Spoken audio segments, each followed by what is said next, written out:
심판, 하나님의 심판이라는 주제가 상당히 무겁고 또 부담스러운 주제임에는 틀림이 없습니다만, 그러나 세상의 여러 나라들을 심판하신 그 하나님께서 오늘 이 시간, 이 새벽에 우리의 찬양과 또 감사와 영광을 받으시는 그 하나님, 동일하신 하나님이심을 우리가 분명히 알기에 오늘 예레미야서 47장 이 말씀을 통해서도 하나님께서 우리에게 밝히 하나님의 뜻을 말씀해 주시고 또한 우리에게 큰 은혜 주실 줄로 믿습니다.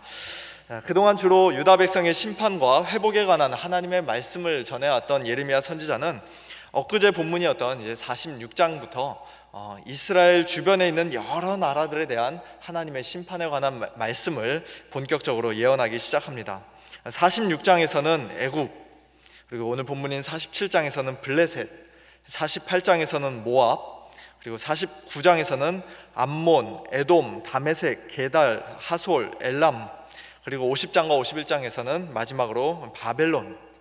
세보니까 딱 10개의 나라들이라고 드리더라고요. 그래서 성경에서 보통 열이라는 숫자는 완전을 또 뜻하는 7과 더불어서 이렇게 충만함을 뜻하는 그런 수이기 때문에 이게 그냥 우연히 10개의 나라라기보다는 이 온 우주 세상을, 이 온 세상을 심판하시는 그런 하나님을 우리에게 가르쳐 주는 것이 아닌가라는 생각을 해봅니다.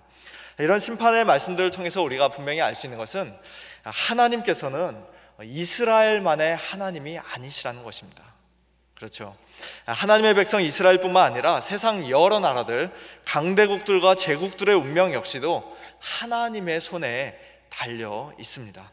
그것은 저 옛날 예레미야 선지자가 살던 시대뿐만 아니라 오늘 이 시대에도 마찬가지죠. 하나님은 교회 안에 갇혀 계신 분이 아니십니다. 성도들의 하나님, 성도들만의 하나님이 아닙니다. 세상의 수많은 나라들이 역사 가운데 새로 생겨나기도 하고 또 때가 되면 멸망하기도 하고 또 강해지기도 하고 약해지기도 하고 서기도 하고 넘어지기도 하지만 그 모든 것이 다 하나님의 손에 달려 있습니다. 우리가 살고 있는 이 미국 땅도, 우리의 사랑하는 조국 대한민국도, 또 지난 수십 년간 우리의 한 핏줄 동족들이 참 말할 수 없이 고통받으며 억압받는 너무나도 안타까운 저 북녘 땅도, 그리고 오늘 선교보고를 통해 다시 한번 우리의 기도 제목으로 삼게 된 남아공도 모두가 다 하나님의 손 안에 있습니다. 비록 우리 눈에는 몇몇 정치인들이나 또 전체 국민들이, 아니면은 복잡하게 얽혀있는 국제 정세나 주변의 여러 국가들이 그 한 나라의 운명을 손에 쥐고 이리저리 흔드는 것처럼 보일 때도 있지만, 그러나 실제로는 궁극적으로는 하나님께서 그 모든 것을 주관하고 계시고 또 주권적으로 인도해 가신다는 사실을 우리는 분명히 믿습니다. 그래서 때로는 한 나라의 역사와 운명이 우리 사람들의 생각과는 전혀 다른 방향으로 흘러가고 또 완전히 의외의 모습으로 전개되어 나가는 것을 우리가 종종 보게 되죠. 그런 경우의 대표적인 예가 바로 오늘 본문에 나오는 블레셋의 멸망이라고 할 수 있습니다. 오늘 본문 1절을 보니까 블레셋의 심판에 관한 이 예언의 말씀이 바로가 가사를 치기 전에 예레미야 선지자에게 주어졌다고 말씀합니다. 애굽의 바로가 블레셋의 5대 도시 중에서 가장 남쪽에 위치해 있는 가사, 오늘날 가자라고 불리는 그 도시를 정확히 언제 쳤는지에 대해서는 학자들 사이에서도 서로 의견이 엇갈립니다만, 크게 요약하면 두 가지 견해로 우리가 요약해 볼 수 있습니다. 하나는 유다의 요시야 왕이 애굽과 싸우다가 무기또에서 사망했던 BC 609년에 그런 일이 있었다라고 보는 학자들이 있고요. 또 하나는 바벨론과 애굽이 갈그미스에서 크게 전투를 벌였던 605년 그 전투 직전에 저런 일이 있었다라고 그렇게 생각하는 견해가 있습니다. 바로가 가사를 공격했던 그 정확한 연대를 우리가 결정하는 게 결코 쉽지는 않은 일입니다만, 그러나 그보다 더 중요한 것은요, 이 예언의 말씀이 예레미야에게 주어질 당시만 해도 애굽이 바벨론보다 훨씬 더 강력한 나라였다는 것입니다. 애굽이 바벨론보다 더 강력한 나라였다. 만일 블레셋을 멸망시킬 나라가 이 세상에 존재한다면 그것은 당연히 애굽일 것이었다고 그 당시 사람들이 그냥 상식적으로 생각하고 있었다는 것이죠. 그럴 정도로 애굽은 큰 나라였고 막강한 제국이었습니다. 그런데 그런 명백한 국제 정세에도 불구하고 하나님은 오늘 뭐라고 말씀하십니까? 블레셋을 멸망시킬 나라는 남쪽에서 치고 올라오는 애굽이 아니라 오늘 본문 2절 말씀과 같이 북쪽에서 일어나 물결치는 시내를 이루어 그 땅, 블레셋 땅과 그 중에 있는 모든 것과 그 성읍과 거기에 사는 자들을 휩쓸 나라, 즉 바벨론이 될 것이라고 말씀합니다. 바로가 가사를 치기 전에 바벨론은 아직 애굽에 비하면 이제 막 떠오르는 신흥제국, 하룻강아지에 불과한 그런 나라였지만, 그러나 바벨론이 조만간 마치 홍수처럼 일어나 블레셋을 쓸어버릴 것이라고 말씀하신 것입니다.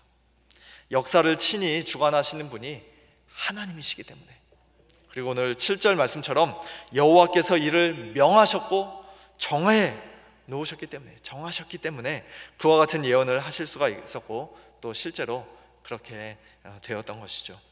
장차 블레셋을 멸망시킬 바벨론 군대가 얼마나 무섭고 강력한지 3절에서는 군마의 발굽 소리와 달리는 병거 바퀴가 진동하는 소리 때문에 아버지의 손맥이 풀려서 자기의 자녀를 돌보지 못할 것이라고 말씀합니다. 자기 자녀가 바벨론 군대에 의해서 끔찍하게 죽임을 당하고 혹은 끌려가고 그런 일들이 일어날 때 그것을 자기 눈앞에서 빤히 보아도 아버지로서 아무것도 할 수 없는, 정말 속수무책으로 당할 수밖에 없는 그런 일이 일어날 것이라는 것이죠.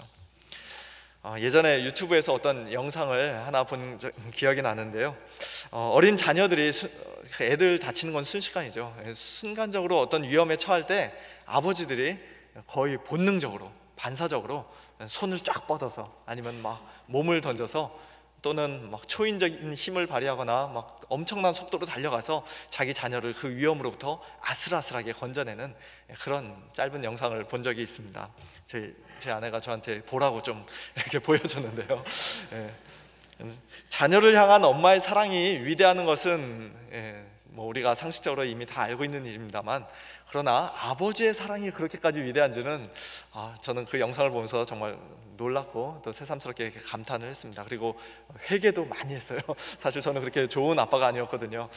저희 둘째 아들이 한 두 살쯤 되었던 것 같은데요, 저희 가족들이 이렇게 무슨 쇼를 본 적이 있었습니다. 그때 제가 둘째 아들을 이렇게 제 무릎에 앉혀놓고 쇼를 보는데 저 앞에서부터 갑자기 그 관중석을 향해서 물이 확 끼얹어지는 그런 일이 있었는데, 만약에 엄마였다면 아니면 그 동영상에 나오는 아빠들이었다면 그 애를 끌어안고 물에 젖지 않도록 이렇게 보호를 해줬을 텐데, 저는 지금 생각해도 왜 그런지 모르겠어요. 그 애를 그냥 제가 번쩍 안아가지고 제가 안 젖으려고 물을 막아서 그 애는 그냥 영문도 모르고 있다가 물벼락을 맞고 울고불고, 제 아내는 아직까지도 어떻게 아빠가 그럴 수 있냐고 이렇게 그런 일이 있었습니다. 아빠로서 자녀를 보호하거나 또는 남편으로서 아내를 보호하는 그런 본능은 저에게 좀 약한 것 같아요. 어쨌든 그래도 세상의 거의 모든 아버지들은 자기 자녀들을 위험에서 보호하고 건져내려는 그런 본능을 가지고 있죠. 아마 저희 아들도 진짜 위험한 일이 생기면 아마 제가 보호하려는 그런 본능을 발휘할 것입니다. 그런데 그 강한 본능, 이 세상에서 가장 강력한 애착 관계를 가지고 있다고 할 수 있는 아버지와 자녀의 관계도 어쩔 수 없을 정도로 그렇게 블레셋을 치는 바벨론의 군대가 매우 사납고 무서울 것이라고 지금 말씀하고 있는 것입니다. 그 심판의 날에는 아버지뿐만 아니라 두로와 시돈과 같은 주변의 동맹국들도 블레셋에게 아무런 도움을 주지 못할 것이라고 또 4절에서는 말씀합니다. 이는 블레셋 사람을 유린하시며 두로와 시돈에 남아있는 바 도와줄 자를 다 끊어버리시는 날이 올 것이라고 말씀하죠. 그리고 블레셋 족속이 처음 발생했던 근원지인 갑돌섬, 아마도 그레데섬, 오늘날 그레데섬이라고 이렇게 추정을 하는데요, 그 갑돌섬을 유린할 정도로, 그 갑돌섬도 다 유린당할 정도로 그 민족의 뿌리와 근원이 완전히 뽑히고 멸망당할 정도로 블레셋을 향한 하나님의 심판이 무섭고 철저할 것이라고 말씀을 합니다. 그 심판의 날에 블레셋이 처하게 될 비참한 상황과 큰 슬픔을 5절에서는 또 이렇게 묘사합니다. 가사는 대머리가 되었고, 가사 사람들이 스트레스를 받아서 머리가 빠지고 탈모됐다는 말씀이 아니라요, 아까 영상을 보니까 저도 막 그날따라 비에 젖어가지고 머리가 너무 많이 빠졌다라는 그런 생각을 하게 되는데, 큰 슬픔의 표시로 자기 머리를 자르고 삭발했다는 그런 말씀이죠. 당시 이방인들의 관습을 가리키는 말씀입니다. 하나님께서는 이스라엘 백성에게 너희는 그런 일을 하지 말라고 그렇게 금하셨던 관습이기도 하죠. 자, 이 말씀은 또한 가사 땅이 바벨론 군대의 무서운 공격을 받아 완전히 파괴되고 황폐하게 될 것을 상징적으로 묘사하는 이중적인 표현으로도 우리가 볼 수 있습니다. 가사는 대머리가 되었다. 그리고 또 아스글론과 그들에게 남아있는 평지가 잠잠하게 되었다. 아스글론은 가사와 더불어 블레셋의 대표적인 도시 중에 하나입니다. 그 도시 역시도 완전히 멸망당할 것이다. 다 평지가 잠잠하게 될 것이다 라고 예언합니다. 그럴 때 그들은 큰 슬픔의 표시로 또한 자기들의 몸을 칼로 베고 상처를 낼 것입니다. 네가 내 몸 베기를 어느 때까지 하겠느냐라고 후반부에서는 말씀하고 있죠. 자, 이건 역시도 당시 이방인들의 관습으로서 이스라엘 백성에게는 하나님께서 철저히 금하셨던 일입니다. 한마디로 말해서 블레셋은 바벨론의 공격을 받아, 즉 하나님의 심판을 받아 나라가 완전히 망하고 큰 슬픔과 비통에 빠지게 될 것이라는 그런 말씀입니다. 그리고 그 일은 이 예언의 말씀이 주어진 지 그리 오래되지 않아서 역사 가운데 실제로 일어났습니다. 바벨론의 느부갓네살에 의해서 BC 604년경에 블레셋이 멸망당했고요, 또 BC 594년과 BC 587년에는 두로와 시돈까지도 바벨론에 의해 멸망을 당했습니다. 하나님의 예언의 말씀이 그대로 다 이루어진 것이죠. 자, 오늘 본문에서는 블레셋이 뭘 잘못했는지, 왜 심판을 받아야 했는지 그 이유를 자세하게 말씀하고 있지는 않습니다만, 그러나 사실 블레셋은 사사시대 때부터 하나님의 백성 이스라엘의 오랜 대적이었음을 우리는 성경을 통해서 이미 잘 알고 있습니다. 참되신 하나님 대신에 우상을 섬겼을 뿐만 아니라 하나님의 백성을 수시로 괴롭히고 못살게 굴던 그런 철천지 원수였습니다. 그러므로 블레셋이 멸망당한 날은 하나님을 대적하던 자들에 대한 그런 공의로운 심판의 날인 동시에 하나님의 백성 이스라엘의 원수를 하나님께서 대신 갚아주시는, 이스라엘에게는 큰 위로와 기쁨이 되는 구원의 날이기도 했습니다. 이것은 마지막 심판의 날 예수님께서 이 땅에 다시 오셔서 온 세상을 심판하시게 될 날에도 마찬가지이죠. 데살로니가 후서 1장에서 사도 바울은 이렇게 말씀합니다. 1장 6절부터 보시면, 너희로 환난을 받게 하는 자들에게는 환난으로 갚으시고 환난을 받는 너희에게는 우리와 함께 안식으로 갚으시는 것이 하나님의 공이시니, 주 예수께서 자기의 능력의 천사들과 함께 하늘로부터 불꽃 가운데 나타나실 때에 하나님을 모르는 자들과 우리 주 예수의 복음에 복종하지 않는 자들에게 형벌을 내리시리니, 이런 자들은 주의 얼굴과 그의 힘의 영광을 떠나 영원한 멸망의 형벌을 받으리로다. 그 날은 이 세상에 사는 동안 성도들을 괴롭히고 박해하던 자들, 하나님을 모르던 자들, 복음을 믿지 않고 불순종하던 자들에게는 가장 무섭고 끔찍한 심판과 멸망의 날이 될 것입니다. 그러나 반면 우리 성도들에게는 그날이 가장 큰 기쁨과 위로와 안식과 구원, 그리고 영광의 날이 될 것입니다. 계속해서 10절, 데살로니가후서 1장 10절 말씀 보시면요, 그 날에 그가 강림하사 그의 성도들에게서 영광을 받으시고 모든 믿는 자들에게서 놀랍게 여김을 얻으실 것이라고 말씀합니다. 그날이 성도들에게 얼마나 큰 위로가 되는지 요한계시록 6장을 보면요, 이미 죽어서 하늘에 가 있는 성도들이 그날을 좀 빨리 오게 해달라고 하나님께 큰 소리로 부르짖는 그런 장면이 나옵니다. 6장 9절과 10절, 다섯째 인을 떼실 때 내가 보니 하나님의 말씀과 그들이 가진 증거로 말미암아 죽임을 당한 영혼들이 제단 아래에 있어 큰 소리로 불러 이르되 거룩하고 참되신 대주제여, 땅에 거하는 자들을 심판하여 우리 피를 갚아주지 아니하시기를 어느 때까지 하시려 하나이까. 성도들이 이 세상을 떠나 천국에 가 있으면 그냥 모든 것이 마냥 다 기쁘고 즐겁고 행복해야 하는 건 아닙니까? 천국에서 무슨 근심이나 불만이나 또 어떤 또 다른 소원이 있을 수가 있겠습니까? 그런데 그 천국 성도들이 이 마지막 심판의 날, 원수 갚는 날, 그 날을 간절히 소망하며 기대하고 있다는 것입니다. 땅에 거하는 자들을 심판하여 우리 피를 갚아주지 아니하시기를 어느 때까지 하시려 하나이까. 그 부르짖음에 하나님께서는 이렇게 대답하십니다. 각각 그들에게 흰 두루마리를 주시며 이르시되 아직 잠시 동안 쉬되 그들의 동무 종들과 형제들도 자기처럼 죽임을 당하여 그 수가 차기까지 하라. 아직은 때가 아니라는 것이죠. 구원받을 자들의 수가 다 차야 비로소 이 땅에 마지막이 올 것이니 그때까지는 하늘에서 아직 잠시 쉬라고 말씀합니다.